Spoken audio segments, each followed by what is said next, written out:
తెలంగాణ ప్రభుత్వం నిర్వహించిన తొలి గద్దర్ అవార్డుల వేడుక అంగరంగ వైభవంగా జరిగింది. ఈ వేడుకకు దిల్ రాజు కీలక పాత్ర పోషించారు. అల్లు అర్జున్, విజయ్ దేవరకొండ వంటి ప్రముఖులు ఈ వేడుకలో పాల్గొన్నారు. తెలంగాణ ప్రభుత్వం తొలిసారిగా గద్దర్ అవార్డుల వేడుక జరిపింది. హైదరాబాద్లోని హైటెక్స్ వేదికగా ఈ వేడుక శనివారం రాత్రి అంగరంగ వైభవంగా జరిగింది.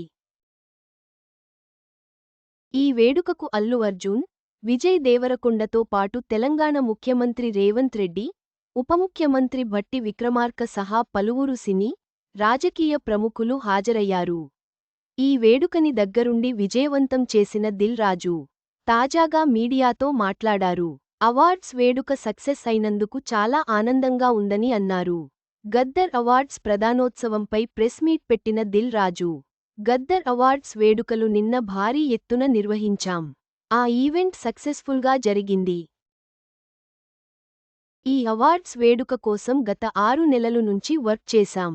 ఇది పెద్ద సక్సెస్ అయినందుకు చాలా ఆనందంగా ఉంది. అవార్డ్ గ్రహీతలందరికీ థాంక్స్. ముఖ్యమంత్రి గారికి బిగ్ థాంక్స్.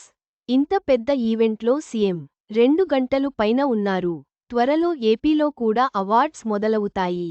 ప్రభుత్వం నుంచి అవార్డు వస్తుందంటే స్వీకరించే వాళ్లు ఎన్ని పనులున్నా ఖచ్చితంగా వచ్చి స్వీకరించాలి, ఇది నా రిక్వెస్ట్ అని చెప్పుకొచ్చారు. ఈ వేడుకలో పుష్ప 2 చిత్రానికిగాను ఉత్తమ నటుడిగా అల్లు అర్జున్ అవార్డ్ స్వీకరించగా, ఉత్తమ నటిగా 35 ఇది చిన్న కథ కాదు సినిమాకుగాను నివేదా థామస్ పురస్కారం అందుకుంది.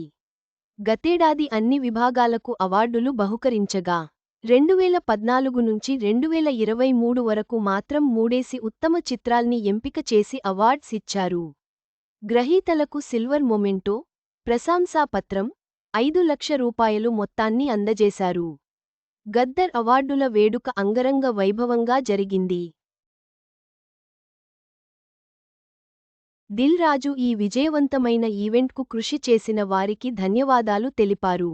త్వరలోనే ఆంధ్రప్రదేశ్లో కూడా ఇలాంటి అవార్డులు ప్రారంభం కానున్నాయని తెలిపారు.